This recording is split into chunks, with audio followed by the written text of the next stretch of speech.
नीतीश को मनाए कैसे? बिहार में अलग सियासी राह पर चल रही है बीजेपी। जानिए पार्टी की असली प्लानिंग। बिहार में बीजेपी को नीतीश कुमार जैसा साथी चाहिए जो हर तबके के वोट पर थोड़ा बहुत असर डाल सके। जाति जिस बिहार में चुनाव का फैक्टर बनती है, वहां किसी ऐसी जाति के चेहरे को आगे करना बीजेपी की मजबूरी है जो अपनी सबसे बड़ी बिरादरी के वोट के साथ दूसरी जातियों के वोट पर भी असर डाल सके। हालांकि लोकसभा चुनावों में यह बड़ा फैक्टर नहीं बनता, फिर भी असर तो डालेगा ही। बीजेपी के लिए इस वक्त सबसे महत्वपूर्ण 2024 का लोकसभा चुनाव फतेह करना है। यह सबसे बड़ी चुनौती भी है। लोकसभा चुनाव में बीजेपी के पास हिंदुत्व के साथ दलित पिछड़ों का भरोसा जीतने की भी चुनौती है। बिहार की बात करें तो बीजेपी के पास अभी तक कोई ऐसा चेहरा नहीं है जो भरोसा जगा सके कि वह उसकी नैया पार लगा देगा। सियासत के दगे कारतूस जैसे सहयोगी, नेता, समर्थक या दल बीजेपी के लिए डूबते के लिए तिनके का सहारा ही साबित हो सकते हैं। उनके जरिए बड़ा खेल बिहार में संभव नहीं है। कौन कौन हो सकते हैं बीजेपी के खेवनहार, जरा इस पर गौर करते हैं। सुशील मोदी तो किनारे कर दिए गए हैं। बिहार में बीजेपी के एक कद्दावर नेता हैं सुशील कुमार मोदी, लेकिन बीजेपी ने उन्हें राज्यसभा का सदस्य बनाकर बिहार की राजनीति से विदा ही कर दिया है। सुशील मोदी को नीतीश कुमार का सबसे भरोसेमंद माना जाता था। लालू परिवार के खिलाफ उनका हल्ला बोल सर्वविदित है। लालू परिवार के खिलाफ उनके बयानों और ट्वीट का अगर आकलन किया जाए तो शायद इस मामले में उनकी जगह Guinness book of world record में जरूर दर्ज हो जाएगी। रोज रोज लालू परिवार की आलोचना के साथ सुशील मोदी के निशाने पर तो अब नीतीश भी आ गए हैं। इसके बावजूद बीजेपी सुशील मोदी पर भरोसा करेगी, इसमें संदेह लगता है।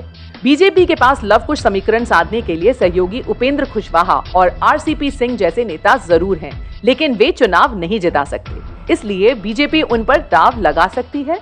उनके आने से बीजेपी के पारंपरिक वोट तो मिल ही जाएंगे। नीतीश के न रहने पर लव कुश समीकरण वाले वोट में भी सेंध लग सकती है।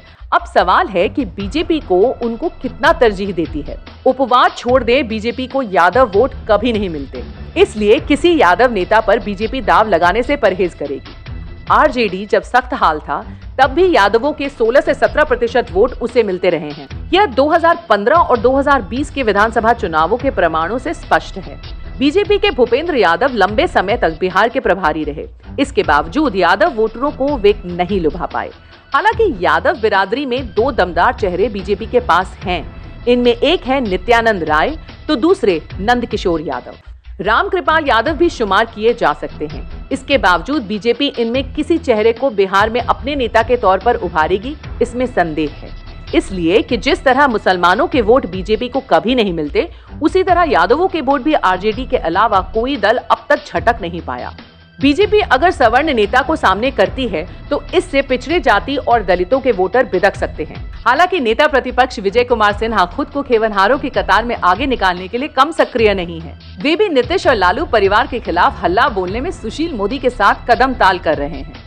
अब सवाल उठता है कि बीजेपी को अगर बिहार में 2024 के लोकसभा और 2025 के विधानसभा चुनाव में अगर पार पाना है तो उसे कोई एक चेहरा सामने लाना ही पड़ेगा ताकि वोटर को अपना मन बनाने में सहूलियत हो। बीजेपी की अभी ताकत उसके पारंपरिक वोटर हैं, लेकिन बिहार का जैसा मिजाज रहा है उसमें कोई सर्व स्वीकार्य चेहरा तो सामने रखना ही पड़ेगा। अभी तक नीतीश कुमार का साथ बीजेपी की कामयाबी का सबसे बड़ा कारण रहा है। नीतीश ने न सिर्फ अपने लव कुश समीकरण वाले वोट पर अधिकार जमाए रखा, बल्कि आरजेडी के वोटर आधार को भी उन्होंने अपने पाले में किया। यही वजह रही कि वे लालू यादव के बाद बिहार में दमदार पॉलिटिशियन बने रहे। सच कहे तो लालू को टक्कर देते रहे।